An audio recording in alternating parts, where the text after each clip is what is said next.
Welcome to the Mechanical Room. A Centrotherm production focusing on all things in and around the HVAC industry. And now, your hosts, Michael Sakaris and Matthew Price. Ladies and gentlemen, boys and girls, children of all ages, world travelers, and safe venting enthusiasts from around the globe, welcome to the Mechanical Room. We are here in August. It's been a bit since we've had a full episode, so it's great to be back with you, Mike Sakaris. It's good to be here, back in the office, a little jet lagged, but I'm back and ready to roll. How was Kefalonia? It was beautiful. It always is beautiful there. You know, hit the beach. Whole family was there. I was not solo this time. It was nice. I was in Athens during the fires, but it was overall an enjoyable experience. My son had a loaf of bread for dinner many times, just a loaf of bread. He loved the bread. That's excellent. I'm blessed to have been to that wonderful island. Did you see Themistocles as he recovered? I did. He is recovered. Open heart surgery. I know, you told me about that. Themistocles, of course, being the owner and proprietor of the Poseidon. Yes. On what street is that? I don't know the name of the street. The main drag in town. 123 Greek Boulevard. Right on the waterfront. Right in Agia Ephemia? Yes, that's Do I have that pronunciation correct? Agia Ephemia. Agia. Ephemia. Okay, yes, well, that's the Greek pronunciation. Okay, so it's not bad. Not bad. Not well, it's obviously a magical place, just a beautiful place. I'm very lucky to have been there just last year or whatever it was, and the place that you get to go to, you regularly, about once a year or so to go and clean up the house and whatnot that's out there. Did your mother come with you this time? She ultimately decided not to go. She did not go. No. So what did she do without you? She's hanging out. She did watching The Price is Right. Playing poker. No. I'm kidding, of course. All right, at the race up at the Racino, Yes. It's like her and the gays putting some money she on was the not ponies. playing poker, but all right. Just threw that in there. Just hanging out. All right. Excellent. So what's going on? It's been a couple months.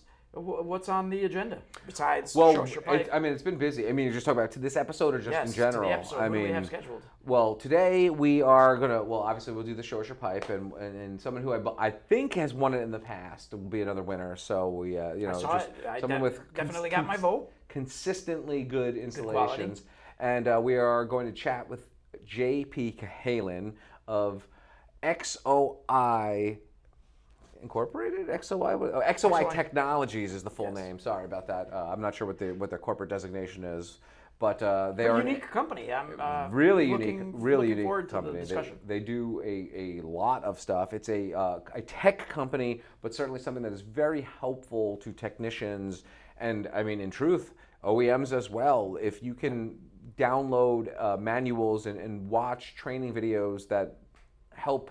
They're becoming kind of the center cog between manufacturers and contractors, the homeowners even as well. In theory, in terms of what's being fixed and where. It makes the job site visit that much more efficient. Yeah, and JP is going to take us through the user experience, which seems fascinating. Given there's a lot. We know the phone rings here all day, and we have a very simple product overall. Yeah. And there's still, it's a life safety product, and I'm not disparaging anybody who's calling up with a question. They just obviously want to install it correctly.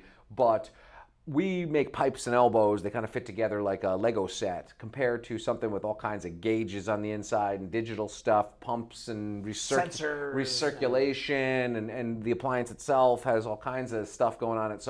So our stuff is easy, and it still needs tech support often. Yeah. So I can't imagine what it must be like to work at a boiler manufacturer or advanced air conditioning. There's a lot of moving pieces in a mini split, and I want to understand how all those pieces come together and how they leverage all that data to make everybody's life easier. Yeah, so it'll be interesting. It's interesting. He seems like an interesting guy coming to us live from Montana. Yes. So.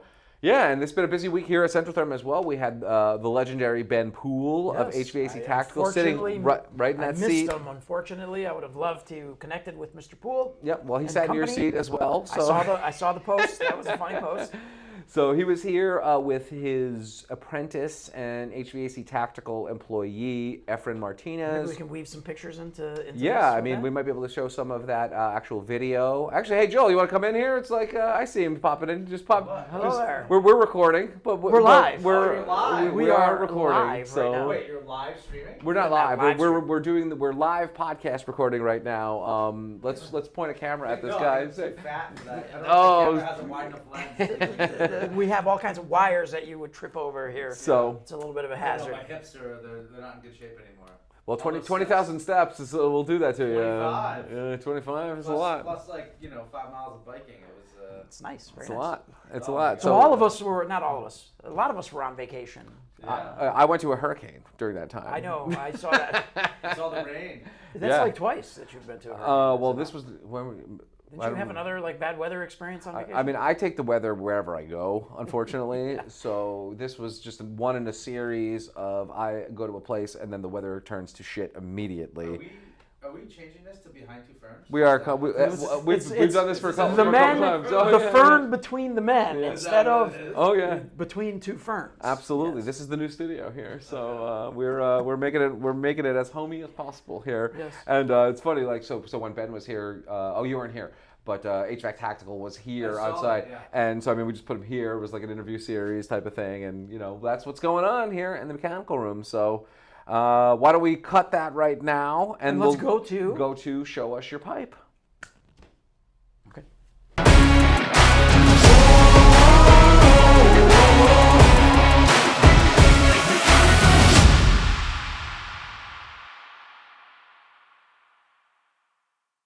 Welcome back to the favorite section of my esteemed co-host, Mike Sakaris. He says that the Show Us Your Pipe segment is always my always the highlight for him because we get to sell Bring the it- product a little bit. Bring it, well, not only that, but bring attention to a technician who has done wonderful work. Indeed. And this month, the winner is E. Travis Mechanical. Simple install, but like most of his work, like all of his work, Yeah. really tight, really done well. And in this case, certainly have some Centrotherm venting, no diamond plate, which is nice to diamond change plate. that up a little Well, bit. One of the nice things about this one is clearly this is an economy of space installation, Yes. right? So, Tight space. You watch some of those, you see some photos from, the legendary masters at First Choice and or the way that Terrence of the Impetus prefabs some of that Farr stuff. Mechanical as well. Yes, and Does some real beautiful I mean, stuff. they utilize the board, and this one is clearly a retrofit situation, a residential installation in presumably someone's home that didn't have the available space, and that's why the boiler is sort of on a perpendicular to the water heater. I'm not quite sure. I guess it's US boiler, so maybe it's I think it's an Alta it's US an boiler, Alta. yeah. So he's making it work with what was available to him, and this is of course is E_Travis_Mechanical, who I have to go back in the archives because I think they've won this before in the past. But just want to highlight Kalefi, Webstone, Takeo, Axiom, Viga, Upanor, Mr. Pex, and Danfoss as some of the other stuff, and of course US Boiler being the beating heart of this whole thing.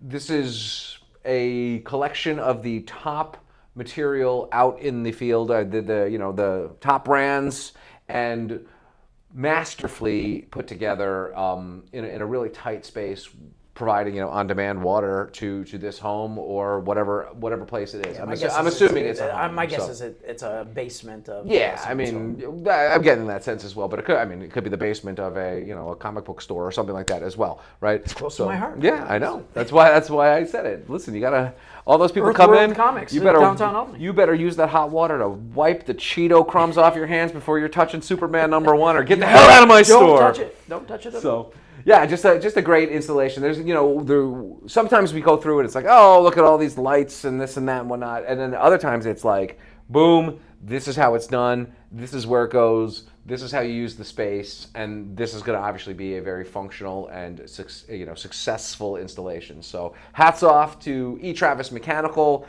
Keep up the amazing work. And you have shown us your pipe, and thank you for that. You are the winner this month. guest. So let's bring him right in. This is J.P. Cahalan. He is Senior Process Engineer and Co-founder at XOi Technologies, responsible for helping customers find multi-layered value and success with the XOi platform. Believing that change is something that is necessary for business to grow, JP has an acute understanding of customer behavior, and knows that change is not something that should be taken lightly. So, interesting bio where it's mostly like quotes and philosophy. So I want to get into that a little bit as well, but we want to hear a little bit more about your resume and stuff. But welcome to the Mechanical Room. Welcome. Michael, greet Mr. Cahalan. Mr. Cahalan, good morning. I think it's morning. I have jet lag still. Yeah. He was in Athens 16 hours ago? Just about. Welcome to the Mechanical Room. So we're excited to have you on. I know it took a little bit of scheduling to get this done. Thank God we are here. Tell us a little bit about what your company does. It's a pretty unique, offer that you have. Tell us a little bit about it. Yeah. First of all, thanks for having me. Really appreciate it. Excited to be talking to you guys. And, when you think about XOi, it's, you're going to hear people say a couple of different things because we do a lot of different things for a lot of different people. And it is you'll hear things like a technician enablement tool. You'll hear a field enablement tool. You'll hear a process tool. But at the end of the day, XOi lives between that curb-to-curb solution. So we're not a field service management platform. We're not doing dispatch or anything like that. But when you think about the journey of anyone like trades, they have a lot of information that gets them to the job. And then they kind of go out into the field or wherever they're going. And then they're kind of on their own.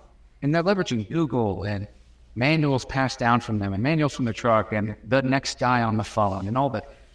And then they kind of get back into that field service management platform after they've got things done. They write things up, even though they are not documentarians.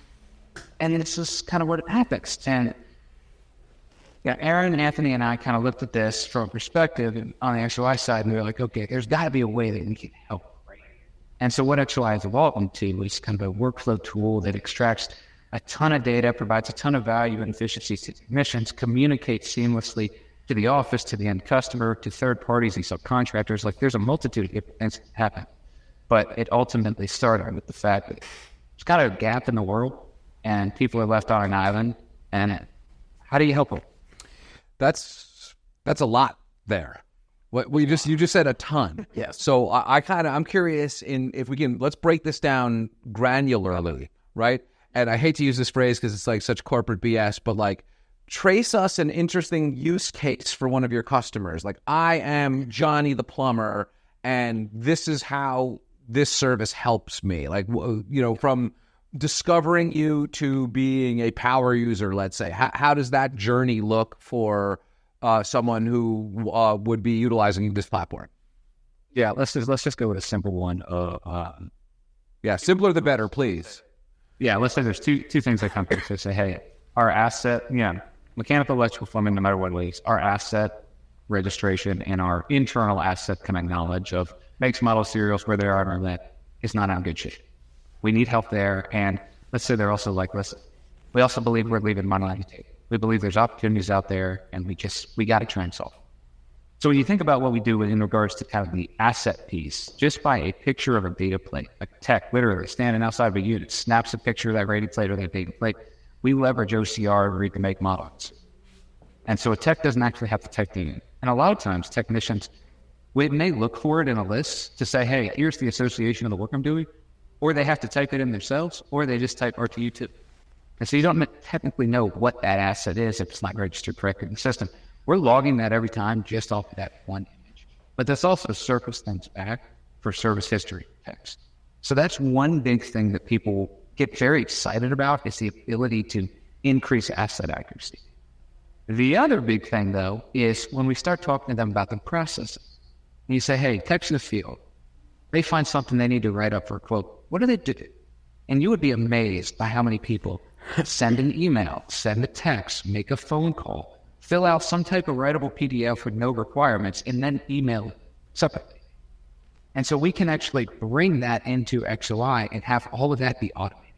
Have it be yes and no's and multiple choices, but also leverage logic.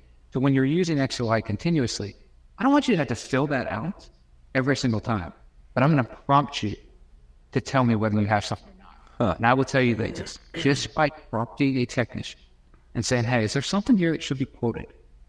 We are seeing the number of opportunities generated from the field increase. The information being captured is consistent, uniform, streamlined, and everything that Inside Quoter needs to be able to turn that around with speed, capitalize on the momentum, possibly, if doing it well, reduce an additional truck roll because you can get approval on the spot while the tech is still there, as opposed to having people run around. So when you think about a skilled trades guy, I need to optimize my time with all my technicians. And how do I do that? The most efficient, effective way possible. So that's a lot of kind of what people will come to us with is process-driven stuff, kind of accuracy-driven stuff, and then we walk them through all the cadences of the tool, but ensuring that we're not overturning an apple cart. It needs to be something that fits in the technician's world and allows them to be comfortable in the flow of their call. Yes, things will change, but man, you can't change it drastically, and that's the power of flexibility and fieldable. So let me make sure I understand it. It could be one or the other, or both, and more. Probably more. It's probably more. So a field tech arrives at my house, which I actually have one there today. Finally fixed Shout out air to conditioning. Bork Mechanical. Bork Mechanical's there today, fixing my AC. So they scan with their phone the nameplate on the unit. Does that then cue them, like Q&A on, hey, there's a problem here, is it this, is it that? Or does it reference a data, or both? Does it reference a database of my particular, in my case, carrier green speed unit has so-and-so problems, and this is how to diagnose it and fix it? How does that all work? Is that what it does? Yeah, from that picture of that data plate, we have what we call a knowledge base. It has over 350,000 pieces of digital documentation now. We'll get the make and model, we'll run out and search for that and bring it back to the technician so they don't have to go to Google. So we're going to give you everything we could possibly find in that. Then, because we got the serial number, let's say there was a previous tech that came out and serviced that a year ago or installed it 2 years ago and took a picture with XOi. Because that serial is the same, we actually throw that to the technician too and say, hey, here's the past jobs by any other tech in your company when they took the picture of this. Giving them the Carfax. Yeah, pretty much. That's an interesting comparison. That's what we're doing right now. I think about that as kind of a little bit of static data in regards to manuals, a little bit of dynamic data in regards to history. But as we think about the future and what AI allows people to do, yes, we're going to be able to tee it up. We're going to say, oh, hey, you're on this unit. Here's the manuals for this thing. What are you experiencing? What are the issues you're seeing? And then being able to kind of leverage the capabilities of AI to have some type of interactive experience. So I don't want to put too much out there, obviously, but that's the type of thing that what you're talking about is both existing today and the future of how a technician should engage with technology in the field when they're trying to solve a problem. Does XOi come up with this data from the scans and experiences that the technicians that are using your platform bring to you? Or do you also partner with, in my case, carrier, and they provide data? Is that a partnership that you have on the manufacturer side along with the contractor side? Yeah. So, when you think about a lot of that stuff, contractors feel is proprietary, right? Like, hey, yeah, this is how we've learned to solve this kind of stuff. But what will happen is it will resurface through their organization. So think about kind of like Bank of America, right? Let's say we all have Bank of America. I log in, I only see my stuff. So XOi works the same way. Contractor logs in, you only see the stuff that your technicians are doing. So you're kind of building a knowledge library with your own practical field knowledge from your other technicians. And that becomes a very powerful element of what this can be as well. Because as we all know, when somebody leaves, it's not just we lost a tech, it's we lost a bunch of experience and a bunch of knowledge because somebody retired and had 30 years and knew how to do old things. How do I capture that and allow that to be accessible and allow that to be something that people can leverage and essentially as real time as it can be? So that's kind of twofold on that end. But then when we look at OEMs, we do have relationships with OEMs, but a lot of their documentation things are accessible. I mean, if a technician tells me, hey, I got error code 17, man, it'd be great to be able to ping them back with, oh, error code 17 is this and this, and traditionally, here's how you solve it. So now I've taken a technician's time, having to go search for all that stuff, to them giving me a little bit of information and also allowing me at the same time to understand how often these things are occurring and cut down everything that may occur in the future. Imagine a world where I give XOi a little bit of information, error code 17 on this carrier unit, whatever it is. And then people continue to do that. And over time, you're going out there as a technician to service that carrier unit. And we can say, hey, you're going to service this thing. 43% of the time, error code 17. That's the type of power that when you get all these pieces that don't usually occur, good picture of a data plate to get make, model, and serial, some interesting information about what happens on site, and not just you type in notes, me type in notes. We structure it just a little bit. It allows us to better understand what's happening from the tech and the equipment, and then start to support them even proactively, not after they get there, but before they. Yeah, so you're essentially replacing sitting on hold customer service, which is a big complaint I hear from contractors all the time. Not so much with us. We have a very responsive customer service team that answers the best phone. in the field, I'd like to say. Yeah, but we hear stories about people calling in and waiting for some hours. I'm sure you've seen some screenshots of people being like, "I've been on the phone with company for for hours, let's say, waiting for an answer." So. And then I guess adding the machine learning element of that in then sort of intuitively helps to diagnose this stuff. So really, it is a big time saver. So are all of these OEMs big fans of yours? Yeah, we got relationships with the ones Train, Carrier, Daikin, Aon. These are all press release types. Big guys. So, they look at when you think about the relationship between XOi playing in the OEM's world. You think about the ability to actually be connected to a technician.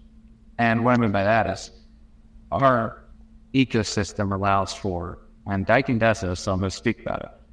Daikin has their own environment inside of XOi. They can build specific workflows and then share them with other people inside of XOi. So Daikin builds a process, and it can have instructional content and embedded photo, video content, whatever you need here, along the journey of filling out, capturing the information. And any change they make is immediately felt in the hand of the tech they have. So imagine an OEM being able to be in the pocket of every technician. That's what we're talking about here. So short answer, yes, fans. Longer answer is there's a huge capability here to do whatever your OEM wants to do. I see this as like a win-win-win type of a relationship, right? The contractor has a easier way of getting data to diagnose a unit and to troubleshoot it. Potentially more accurate even. More accurate. The manufacturer, instead of having the queues that we hear about, hey, my water heater's not working, I got to wait, I haven't subscribed to the preferred technician program, and therefore I have a longer wait. So now there's another element. And obviously there's a win there for you guys because you're creating this connection, this platform that brings everybody together. So it's a pretty interesting, offer. Yeah, it seems like in a perfect world where let's say XOi, takes over the globe in terms and has all of the information on all of these appliances and different things. And I imagine, we were talking about, Daikin and you said some pretty big names there. But I'm sure you have information on smaller elements like take-home pumps and things like that as well. Yep. So in a perfect world where all of this information is now machine learned to each contracting firm that uses their particular products, there's almost no calling customer service at that point because, no problem is generally the first time you've seen it. Usually it's, a recurring situation. Yeah. So you could potentially eliminate the need to interact at all at a customer service level. It's almost customer service in your pocket with guided information based on experience and user-generated content, and of course also sourcing the documentation from the manufacturers. So if I needed the manual, let's say, for one of these units, are you hosting that on your site? Are you linking me off-site to their personal, to the company's website? Or we built our own knowledge base. Yeah. So are you physically taking their manuals, hosting those PDFs so that they're downloadable through your servers and whatnot? Yeah. So they're publicly, all the publicly available content. Yeah, of course. And we have that, and it's built into its services through tags, specific tags. So we're going to identify certain things and what's happening, generally the make, model, and serial. And we host that. We filter it back after the picture. I mean, it comes back quick. I mean, we're reading this thing in real time. You're talking, 20, 25 seconds. You're getting results back based on. Does it host video? Is video available through the app? Yeah, huge. And video is a huge part of what we do, because you guys know better than anybody. I always tell people all the time how, for years I traveled around this country and I'd sit in rooms with technicians and I'd kind of, walking through the platform, and it's changing, it's new and all that thing. And I'd say, guys, how many of you like taking videos to share with your customer? And they're like, no, just do it. I'm like, okay. I was like, if I gave you an opportunity you have to build something for your niece, nephew, or daughter or son that is from IKEA. Would you rather read the manual or watch a YouTube video? And every single person says, I'd rather watch a YouTube video. The reason is you have better context, you understand it better, it's going to be shorter, it's going to be easier. And so when you start to break things down for people and they say, the power there is the knowledge that can be transferred and the ability to see it and understand it, a video element becomes huge. I mean, we're into millions of videos across this platform. Wow. So obviously we were quickly chatting before, we started recording. We talked about, what we do and, bringing attention to the trades and the skills gap and shortage of, labor out there.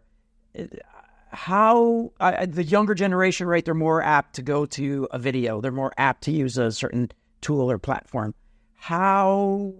What have you experienced from the kind of the generational divide, if you will? The boomers, the Xers. Yeah. What are your demographics look like in terms of adoption here? How many people who were alive when Lyndon Johnson was president are using this service? I mean, do you get cross-generational acceptance to your platform? It is. We get it, and here's the beautiful part about it. Like, depending on the makeup of a contractor, right? Like, they're going to instill this thing in their business. It's going to be how they operate. It's part of what they do. So that kind of generational makeup that's at the contractor, we're getting all of them. And you're not surprised. Like, I used to go on site, do all these things. They're like, all right, we got some old guys. They're not going to, and I'm like, it's okay. Like, it's the way it is. And people are reluctant to use new technology. They're reluctant to trust things like that. And that is okay. Like, that is fine, especially for people that didn't grow up with it. And so when you kind of see it, you make it relatable. And then for the older guys especially, you draw back to certain things that were painful for them. Things like, hey, how many times have you had a finger pointed at you where you did it and it was right and it was working, but you couldn't prove it? This is going to be able to help with that. And so everybody finds things they need. The older generation starts to see the cover your ass and the CYA of this thing, and they're like, oh, dude, yes. And I can go through my processes. This is great shit. And then you have the younger generation, and they're kind of like, oh, I can get all this knowledge. I have this tool here that allows me to flip around. I mean, because, it's not an antiquated app. I mean, this thing is constantly being updated. So it fits their generation of what they expect with something they should be using in the field. So the cool part about it is you will see in every room a technician, the whole what's in it for me, they will all feel it differently. Yeah. Right. Which is a pretty awesome thing.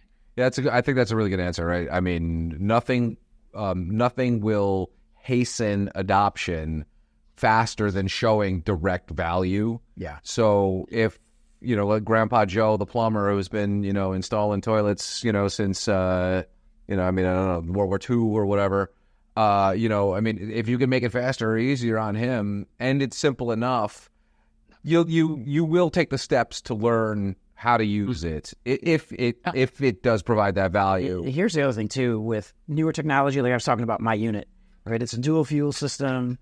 It's newer. You get a old school, tech who's been around for a long time.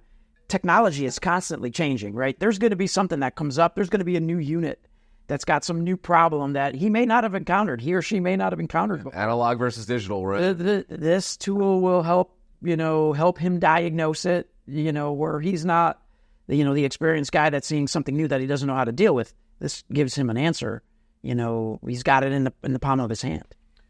Yeah, that's certainly the way this is going. I mean, there's kind of an app for everything, and what do you use them for? To make things easier, to make things more convenient, and that's kind of what the whole process here is designed for. On that note, right? It's an app-based world now. There's other apps out there, right? Some good friends of ours that are techs in the field use Jobber, and there's Service Titan and Blue On. Yeah. There's an endless supply. You've got competitors. Well, I think there's almost like a fit too. Yeah, how do you blend? Yeah, we actually integrate. Like you mentioned a few of them. We integrate with Blue On. We integrate with Service Titan. So the big thing when you think about adoption for technicians, I need to reduce every bit of duplication that I can, and that could be something as simple as I don't want to type in this model number. Well, now you don't have to. You take a picture of the data plate. I get the model number. We integrate with Blue On to where you say, find parts, hit a button. It carries that model number over and deposits that thing right into Blue On, so you don't have to type that in. And so that's a very simple element, right? And then, you can search and do and all that stuff. On the integration side for like a service type, that work order number, customer name, and address, when you think about like traditional workflow and form style technology, somebody's going to have to type that stuff in if it's outside of an FSM. We have an integration that pulls that information over, and then you can do a multitude of different things depending on the processes you want. And again, remember, you're not having to write make, model, and serial. So I've just created 6 fields that traditionally would have had to have been written, and I've removed that for a tech. And they're not small character fields. No, they're tedious as hell. I mean, copying over a 26-digit serial number or something like that. I mean, I'm sure sometimes the paper is rubbed through by erasing it so many times because you get a phone call in the middle of it, you lose your whatever. I mean, if you can automate that alone is a benefit for people. Just like take the pen out of my hand. I mean, not only is it faster, but also more accurate. So it's interesting. It sounds very, very powerful stuff. Yeah, it is. And I think that the last thing I'll say, because I know this is kind of something that's on the horizon, is like what you can do for a technician who does not want to write. Like, technicians don't want to write things. They don't want to write it good. Like, I came and fixed it is good enough, right? Like, and in their world and in reality, that's not where we live anymore, especially in the commercial space. It's like, I can't invoice on I came and fixed it. I can't do that. I need to understand it more. And so what we've done is everybody went into AI and started to, and kind of went to chatbots and things like that. And don't get me wrong, like those things are great. But we looked at technicians and said, hey, here you go. I'm not a huge fan. We've had this debate. As an original creator and a writer, advanced plagiarism software is not my favorite thing in the world. It's funny. You and I could have a very long conversation with this. I believe it will eventually be something that will be powerful. I do, eventually. But I don't think that chatbot experience right now, I think we need more data. And that's part of what XOi provides, the ability to collect all this data to make it real. But so what we do with these workflows is you can structure it to where if I ask you what's going on with a service call, everybody says the same thing, right? I arrived on site. I checked in with the customer. I looked at this unit. It was operating or not operating. Here's the condition. Here was the problem. Here's what I did to fix it. Do I need to quote anything? Thank you for choosing so-and-so. So we've made those simple questions. Yeses and nos, multiple choice. And then we let AI write that. And so there becomes a very nice summary that then integrates and pushes back. And so when you think about the what's in it for me, how can I help things, you just work through a process, simple stuff, and then it will write it for you. Now your office doesn't yell at you. Billing can go forward with it without slowing it down, and your customer's going to pay quicker. Like, these are all very simple things. But I think we all tried to go solve the huge problems. When AI came out, it was like, hey, man, let's just go impact the world at one service call at a time. Yeah. And that's how we approach it. It's got to be the least favorite part of a tech job is at the end of the job. Shit, I have to write this up. Right? What did I do? For sure. Yeah. So, as I was correcting the spelling of Callahan to Cahalan in things like LinkedIn, whatnot, doing a little research, I see that you're a Gator. So I'm curious about your background. How do you get involved in this? Are you a developer? Are you like into code at all? Let's talk a little bit about the genesis of XOi. How did it come together with your co-founder?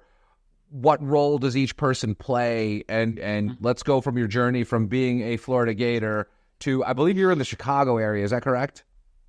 I'm now in Montana. You're now in Montana. Okay. Interesting. So you got to update your LinkedIn, bro. I do. I got to get my password first, I'll be honest with you. All right. So, but yeah, I mean, all that sort of stuff. Let's talk about, how'd you started this stuff? What did you study in school? How'd you meet the co-founder? And take us to to day one, because we kind of covered current state. Yeah. So let's talk about, how we got there. Yeah. So I originally born and raised in Florida, and I was born in a town called Lakeland. If you ever get the chance to go, you don't need to. I'm almost there. We're going to grow up in though. So my dad actually worked in a paper plate factory for just the entire time that I was growing up, and I spent a lot of time in there. You said paper plate? Paper plates. Awesome. I've used those. Plates. Yeah. They are phenomenal. And not exactly the advanced technology of XOi, but they're useful. They have their place in the world. Paper plates are great, man. And making paper plates is a pretty advanced process. If you ever see, I've got the corrugator on the end, paper plate making. That's it. And then you get the ones with the designs and actual hard stock type of paper. And I mean, you're getting fancy there. So no, I spent my. That'll be a whole second podcast. We can talk about disposable dishware all day long. So yeah, I spent my summers loading rail cars in Florida, and that was kind of how I got myself into understanding the people that make this country move, right? And that was a very powerful thing for me. I was part of the generation that got told, hey, you need to go to college. In reality, I didn't really, complete transparency, didn't really want to, but I did. And I got a degree in sports management. Did not use it. Ended up working my way off in college, and I ended up in South Carolina. I was at Clemson for a little while and doing some stuff there for my sports management degree, but I ended up in Nashville, Tennessee, working at a company called Allied Modular. And so Allied Modular is a modular building company, essentially, prefab structures. I mean, doing everything and anything in regards to size. And that's where I met Aaron, our CEO, and I met Anthony, our COO. And so I met those guys there, and it's one of those things where, you always have those people in your life that were like, man, if I ever going to start something, I'm going to bring you along, and we're going to go do great things. And you kind of sit there, and you're like, uh-huh. But Aaron's one of those guys that said it and then went out and made it. And so he went out, we worked together for about 3.5, 4 years. He went out, started XOi. Back then, we were making our own glasses, 3D printing smart glasses. Yeah, I watched another podcast where you were talking about that a lot with the host. Yeah, it was definitely a different world, but I mean, it epitomizes what XOi is, which is you need to understand the market and you need to be able to pivot. You can't get stuck and say, hey, no, I believe this. It's like, no, your users, your people are going to tell you what they need. Be open to listening. And so that's kind of how it all took shape. But yeah, idea there. Yes, indeed. So it was a crazy journey to kind of get where it was. But yeah, I mean, being at Allied, I was kind of a design manager over there. I do not code at all. Everything is, over there it was project management type stuff. I'm not a software guy. So, you asked me to code, and I'm gonna then call one of our developers. Hire somebody. Yeah. On that note, what is the makeup of the rest of the company? What you guys do is a little different. It's in the trade space, but you're offering. It's a tech company. It's in essence pretty much a tech company. So what's the makeup of the company? Yeah, how many employees? How many employees do you have? Software engineers? What's the makeup? Sales organization? What have you grown to the point where you need human resources? Oh yeah, actually yeah. And I mean that caused a kerfuffle for people. Kidding. Yeah, nobody wants that. Nobody wants that. Well, when you grow, when you're growing a company and you're literally working on doors, because we got doors from the modular building company, and we just built desks out of doors. Like that's how this whole thing started. And now it's, close to 100, full-time employees. Wow. Obviously, engineering department, product department, customer success, sales, obviously HR. It's the entire gamut of what it is. I mean, it's no longer a startup, but it's funny. I believe that you should always keep the mentality. And so, one, it keeps urgency. It keeps people running. It keeps people going. It keeps ideas coming. But we said a long time ago at the very beginning, it's like, we're going to bring in more people. We're always going to bring in more people. Those people are going to come in with new ideas. We cannot be the people that say, nope, can't do that because this is how we've always done it. That's not how it works. That will stifle innovation. It stifles growth. And so that is what XOi has become. It has become an organization that no matter what role you are in, no matter what department you are in, you have this capability of being able to say, hey, I was thinking about this. What if we did it this way? And you're not going to have 6 months of red tape. You're going to have an opportunity to kind of sit down and work through this and bring it to the table. So it's been a hell of a journey. And I think it's only made better by literally the people that we get to provide the application to. I don't think there's any better people in the world. And Well, you got to love those the that are people out that you work with. If you spend a lot more time with them than Than your family sometimes. If you come to work and you're miserable, that's not a good thing. So clearly you are somewhat remote up there in, I believe, the Big Sky State is what they call Montana. So how did you? Let's talk. You use the word journey. That's a journey to get out there. How it's a long way from the Orange State to the Big Sky State. What are you doing up in Montana? Is that where you live these days? It's where I live now. So I spent Quick, Lakeland, Gainesville, Clemson, Tampa, Nashville, Tennessee, Chicago, Illinois. Those were Montana. A lot of jumping. I've been a lot of places. My family's been out here for about 15 years. The joke's always been like, oh yeah, you saw Yellowstone and you want to move out there. It's like, no, not really. Like, I don't live on a ranch. Like, people think like I am literally in the middle of nowhere. Like, I have amazing Wi-Fi, and like I watch my neighbors' kids ride their bikes right out front and do all the things. Like, You mean not as remote. There's not like a elk wandering through your front yard, That will exist. I will tell you that. Like, I was just walking outside the other day, and there's a bunch of deer going by and all that. So I mean, like that's there. But yeah, that's kind of what got me out here. I hadn't lived near family in 15 years, and so being able to be near family. So that your parents, your siblings, or something like that. Who's out there with you? Yeah, I got my sister and her family and her 2 kids, and then my parents are out here.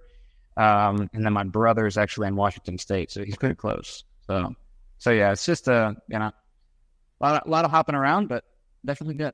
And what was the initial draw to get out to Montana? I mean, just an outdoorsy type family, or I know you're in Bozeman, it's a city, it's a real, so yeah, it's a real place, a real airport, and all the things. So no, I mean, my wife and I are big into kind of hiking, being outside, being active.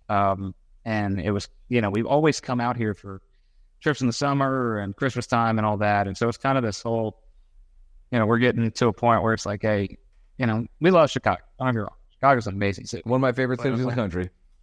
It's amazing. But we were like, we can't live here forever. You can, but, raising kids or doing things like that, like, just makes it a little bit harder. And is it the right place? And for some people it is. For us, we and a little bit of something different. And here we were. Excellent. All right. So, you covered a few of the things out there, outdoorsy, hiking, and I assume kayaking or riding an elk or whatever else that goes on out there. I don't know. Hunting elks. One in the background there didn't make it too long.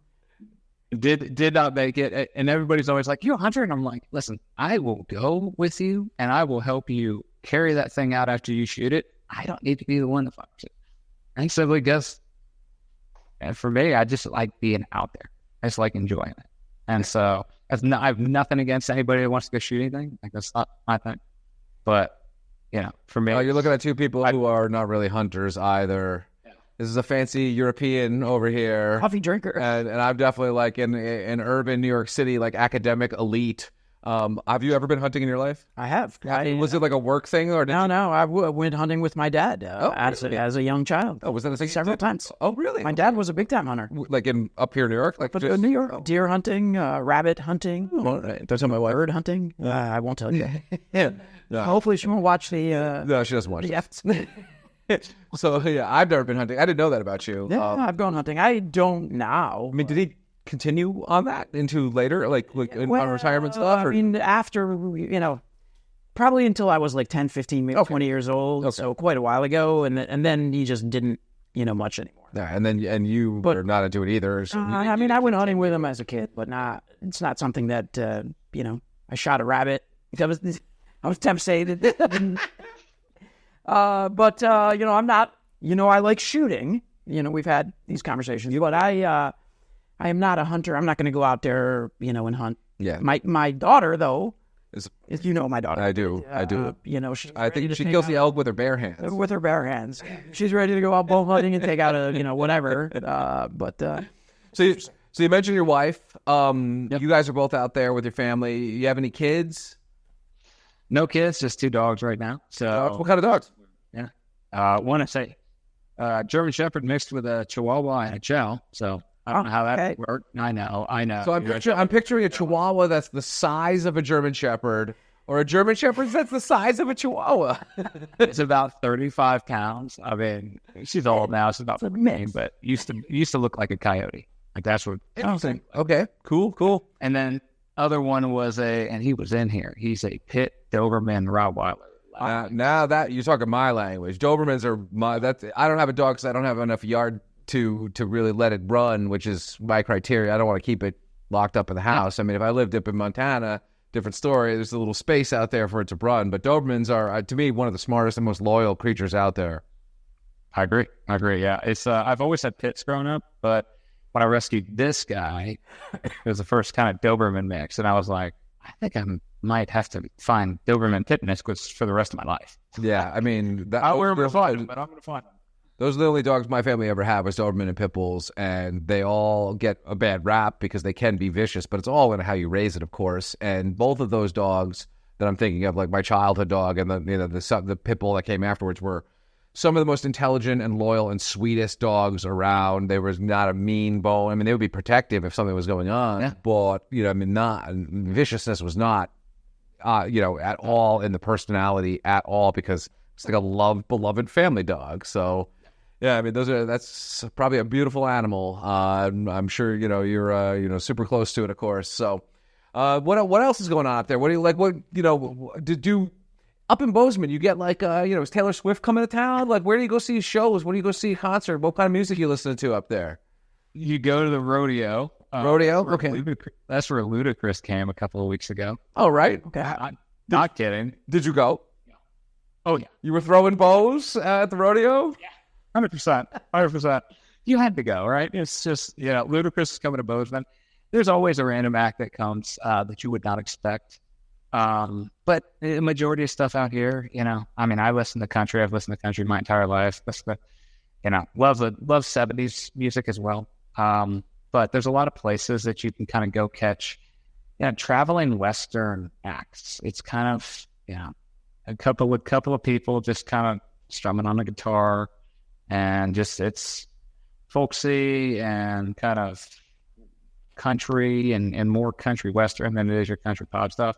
Taylor Swift has not made it, so she has not made it here. Don't know if she will, but I'm sure people would be excited. Not everybody. However, I mean, if she did, plan a little Montana tour, the population would increase in that fair state for a little while. Indeed, so. 100%. Indeed. So you have any final words? Let's take it back to a business question to kind of take us out, if you don't mind. Give us your value prop to your customers. What is it that you guys provide, and how do they get a hold of you at the very end? Hopefully we strum up some interest. What's the value prop? What value do you bring to them, and how do they get a hold of you guys? Yeah, if I had to sum it up in kind of some key words or key phrase, I'd say XOi gives you the capability to drive efficiency and effectiveness throughout your business, depending on what you want to do. And so if you're looking for the need to increase, let's call it the processes and the value of the processes that you already have in place and that you need to grow or get better at or get faster at. XOi has that capability. If you need to be able to streamline your communication and differentiate yourself to your customer, XOi is the capability to be able to do that. And simply because we're allowing people to be as flexible as they want with this tool and learn things about their business that they never knew. And I'm going to say one quick thing. There's a group that I've been working with for about 3 years now. We found out through the data of what we were doing that they quote a carrier 48 TC, either E or F, 20% of the time. And so when you kind of understand that and you start to get that type of data and that type of insight, you can then adjust things in your business, educate people down the line in your business to really impact your business. So when you think about what XOi does, and there's a bunch of field enablement stuff, there's a bunch of things like that, but XOi has the capability to uncover things in your business you didn't know existed, and then allow you the tools to be able to make the changes to that to be as effective as you want. Yeah, one thing there's a phrase that we haven't used, I don't think, since we started chatting here, but there's a CRM element to this as well, managing all kinds of stuff, it seems like, in terms of knowing what installations have occurred and what have you. That's, CRM it's a very bulky, database unto itself. So streamlining and integrating different pieces, the part of the CRM that you care about with the part of the technical stuff that you care about, and be able to sort of like put that jigsaw puzzle together to best suit your personal business's needs is, that's kind of like the way of the future here in terms of like all like supplemental, software as a service type stuff, a la carte, seems like you can tailor the XOi service to meet the needs of a wide range of firms and business entities. Yeah, how do prospective customers touch base with you guys?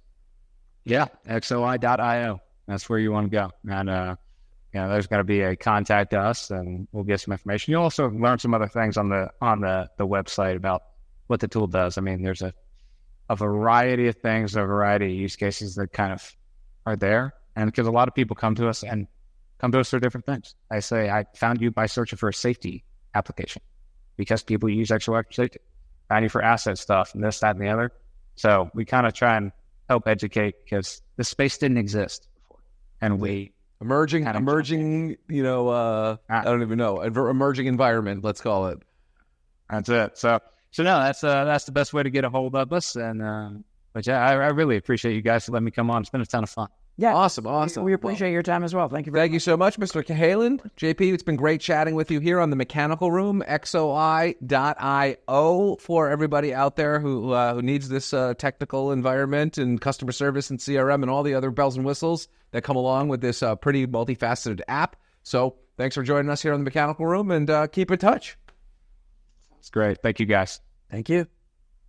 Awesome. Cool, man. We'll cut it there. And fantastic. Appreciate you coming on, man. Awesome. Yeah. It's been a little, we've been trying to get somebody from XOi for a little while. Just the scheduling has been a little nutty. So glad you could take a couple minutes here with us. Yeah, of course. Thank you for having me. And obviously, if there's anything you need from me after the fact, we appreciate it. Do you have like a picture to? Yes. Okay. Yes. What kind of? I'm just curious. What kind of headphones are you using there? Bose headphones. Like the quiet comfort wireless ones, the noise canceling ones. I think so. They're pretty old. Like they're probably about 4 years old. Is the microphone on them as well? Yeah. Awesome. No wires. Still love that Bluetooth. People are always like, "Are you a DJ?" I'm like, "I'm not a DJ. Not even close." These things are amazing. They are amazing. I just bought some of those. I got tired of screaming children on planes, so I got like noise canceling ones, and I was wearing them the other day, and I was pretty impressed with how much it was blocking out. Were they the Bose ones? They were the Bose ones. Yeah. They were pretty. I'm a Bose fan. So. Yeah. So awesome, man. So Jordan will get this edited up. We put this on YouTube and whatnot. It's more like a TV show than it is a podcast. We'll dress it up with a background and all that sort of stuff. So you'll see sort of like the unadulterated, the studio before the tricks. So we do like a little preamble to begin. Then we weave in like the installation of the month, the Centrotherm installation of the month. That's kind of our commercial, if you will. Then we have the guest element, and then the XOi out. We just ramble on for a little while. Yeah. And we make it, though, when we publicize it, we make it about our guest and the company that they work for. So Yeah, so your photo, actually, what you could send us, we got a very, kind of like traditional LinkedIn headshot from, I forget what her name is at the agency. If you have other photos that are better or more interesting, I mean, I am not so much a corporate stuffy type of person. I would prefer to see you playing with your dog out in big sky country or something like that compared to the professional headshot. So really, any other media you can give us, we'll patch in. We'll use it on the promotional graphics or whatever. Sounds good. Yeah, I'll get it over to. I think Emily's been communicating with you guys. Yeah, and I think I got your emails too. So I'll get it either to her or directly to you. Fantastic. Sounds good, man. Nice meeting you. Guys. Good to meet you too. Take care. All right. Take care. We'll park this car, if you will, here and take this podcast to conclusion. Another great episode here in the Blue Room of the Mechanical Room. Great guests. Yeah, it was fascinating information. It's an interesting company. Yeah, I particularly was interested in the integrations that he's talking about. We rattled off a few people that are kind of in the same technological space as him. Yeah, and they bring it together. It's not just the OEMs and the contractors. It's the other software providers like Bluon and Service Titan and some of the other guys. Yeah, those are major players. They are. I mean, I'd love to see it in action in the field, like the guys that are doing some work in my house like right now. I would love to see how that would integrate and make their lives easier. Well, the geniuses at Bork Mechanical do not even need to reference this stuff. They've got it all up here. They do as well. They've done super work for me. They did cover it under warranty, thank God. Oh, there you go. So I haven't been without air conditioning for a while, not because of Bork, because of Carrier. It took them a little long to determine if it was under warranty or not. But they finally the particular issue, like what are they litigating here about the warranty? The registration process. But they finally did the right thing, and it is under warranty. So my compressor, my inverter, my compressor sensor, and my surge protection, they're replacing it all. Right in time for fall. Right in time for fall. I've been without air conditioning for almost 2 months now, but it's finally being done. So that 2 months was encompassed a particularly brutally humid period of time as well. While you were here, 3 weeks of it, I was not. No one was in the house, but we had a particularly hot week. Yeah. Was it the heat that made the air conditioner work overtime that then led to this issue, or is it just time, wear and tear? Well, it was a 10-year warranty, so thank you to Carrier for that, for covering after 10 years, or just about 10-year period. I'm not sure what really caused it, but it was, the compressor, the inverter, and a variety of other little things here and there that caused the unit to fail.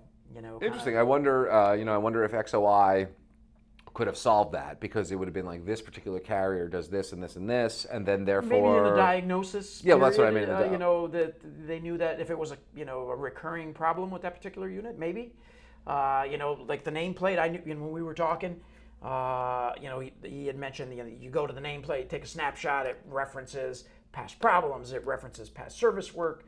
Maybe that first visit that we had from Bork wouldn't have been a 2-hour visit to diagnose and figure that out. It potentially could have been a little shorter. So again, I would love to see how it works in practicality. It's possible that Bork Mechanical uses that service already. How would we know? That's interesting. I actually, I have a friend who works there, of course. Yes. I think I'll text him and be like, have you ever even heard of this? Was it Chris? Well, I don't think it went to your house, but he's the person. Who's the guy that you? Well, he's the one I will text. Who? Oh, I didn't text him yet, but I will. Yeah. I'm saying Chris is the one that was at our house. If what Chris is was your it? friend. Oh yeah. He's the one that actually did. He's not doing the work today. Oh, all right. But he was the one that came out to do the diagnosis and try to do the quick repair. Well, then that means that they sent the big guns. They did. Well, they did. They did, because my wife was very demanding to get it fixed. Yeah, I believe that. 98 degrees, high humidity. Yeah, it was not a comfortable. You guys could have like slept in the pool, maybe. yeah. Set up a, So set a what we floaty, did- you know. Did I tell you what we did? Well, I know that your wife was sleeping in your son's room because there was like a window unit in there. Yeah, so we put in a and window and the unit. basement also stays cooler, Basement right? stays cool. So my son has a bunk bed. My daughter was out of town, luckily enough. Lucky for her. Yeah, lucky for her. And my wife slept on the upper bunk in my son's room as I battled the heat. Yeah, I was the loser. You do have that Mediterranean blood, though. You I do. I could have handled it a little bit. You're better at Handled it, handling yes. it than the I sweat less. less than me for sure. That's true. And on that wonderful note, seems like a good way to end the August episode here on a Yes. sweaty note here in the mechanical room. Thanks everybody for tuning in. Thank you to J.P. Cahalan and all the folks at Ripley Sallow for hooking us up with the XOi folks. And Travis Mechanical for winning the award this month. When we publish this out, I'll get back in touch with you guys and send you some goodies. And we'll be back next month. Stay tuned. With We more. got some good guests lined up. We do, and actually we have some shorts coming up as well too, because we have some Mechanical Room bonus content with Ben Poole of Tactical and Efren Martinez, who also is in here as well, and the legendary Buddy the Plumber's coming to town next week. Is he sporting any green? Oh, I think he will be. Okay. I think he'll be. He might even touch it up a little bit. Even for my hope is he dyes his robust red chest hair that green color. Okay. That would be really something. You can wear Centrotherm pajamas, maybe. Oh, there's a good chance that he will. Actually, On that note, what should I get? What kind of gift can I get him in short term that would be logoed up and also absurd before next Monday? I'll have to think about that. we'll have to think about that. It might surprise you. Have a good one, guys. We'll talk Later, to you everybody. next Thank you month. for tuning in.